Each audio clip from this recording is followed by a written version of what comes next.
नमस्कार, मैं doctor Sagar Mudgal, Amaltas institute of medical sciences के मनोरोग विभाग में असिस्टेंट प्रोफेसर हूँ।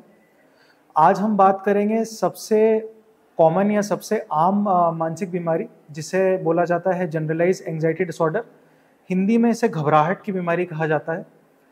अब हम जानेंगे कि इसके लक्षण क्या हैं। इसके लक्षण होते हैं बिना कारण घबराहट, बेचैनी, गला सूखना, दिल की धड़कन तेज़ हो जाना, हाथ पैर में कंपन, और कभी कभी इसमें ऐसा भी देखा जाता है व्यक्ति की सांस बहुत तेज़ी से चलने लग जाती है और इसके चलते कभी कभी वो बेहोश भी हो जाता है और लोगों को लगता है कि क्या है, मिर्गी की बीमारी तो नहीं है। तो इसके लिए कभी कभी लोग न्यूरोलॉजिस्ट के पास जाते हैं मिर्गी समझ के।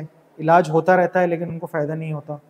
कभी कभी जो ये दिल की धड़कन तेज़ होती है, इसके लिए लोगों को लगता है कि मुझे हार्ट की समस्या तो नहीं हो गई, तो वो सबसे पहले ढूंढ के जाते हैं कार्डियोलॉजिस्ट के पास, वहाँ इलाज करने लगते हैं। तो वहाँ भी देखा गया है कि उनको उस इलाज से प्रॉपर फ़ायदा नहीं आता, क्योंकि ये जो घबराहट की समस्या है ये मनोरोग विभाग के अंडर आती है। ये मेंटल टेंशन और स्ट्रेस के कारण ये बीमारी उत्पन्न होती है, तो इसका इलाज मनोरोग विभाग में ही किया जाता है। इसका इलाज संभव है। लोग इससे बहुत समय से ग्रसित होते हैं और कभी कभी लोगों को इतनी घबराहट होती है, इतनी ज़्यादा, उन्हें लगता है कि उनकी जान चली जाएगी, वो मर जाएंगे। तो ये व्यक्ति के लिए बहुत ही खौफनाक होता है। बाहर से शायद वो बताएगा तो आप लोग उसको ऐसी राय दे देते हैं कि तू टेंशन मत ले, कोई बात नहीं, सब ठीक हो जाएगा, लेकिन उस व्यक्ति को पता है कि उस पर क्या बीतती है।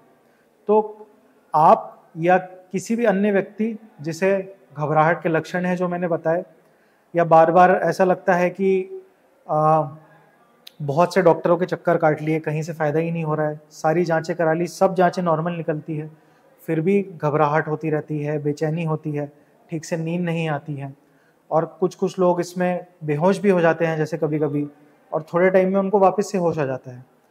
तो इसके लिए आपको हमारे मनोरोग विभाग में आना है, वहाँ पे कंसल्ट करना है।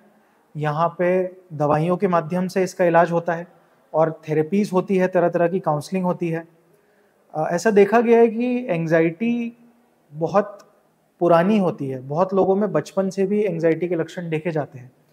जैसे स्कूल में बहुत से बच्चे होते हैं, वहाँ जैसे टीचर ने किसी ने बोल दिया कि कल आपका टेस्ट है, तो उसमें घबराहट एक नॉर्मल लेवल पे सबको घबराहट होती है, वो नॉर्मल होती है। लेकिन कुछ बच्चे हैं उसमें जैसे रोने लगते हैं और उनके हाथ पैर, जैसे हाथ पैर फूलना, ये भी एक कहावत बहुत कॉमनली यूज़ की जाती है हमारे इसमें। तो हो सकता है कि उसे 10 साल, 15 साल, 20 सालों से भी एंजाइटी की प्रॉब्लम हो, लेकिन कभी डॉक्टर को दिखाया ही नहीं हो, और ये प्रॉब्लम बढ़ते बढ़ते कभी कभी इतनी बढ़ जाती है कि लोग इसमें सुसाइड अटेम्प्ट करने का भी सोचते हैं। तो इसके लिए आपको आना है इलाज के लिए। इसका इलाज बिल्कुल संभव है और एक अच्छी ज़िंदगी पॉसिबल है। धन्यवाद।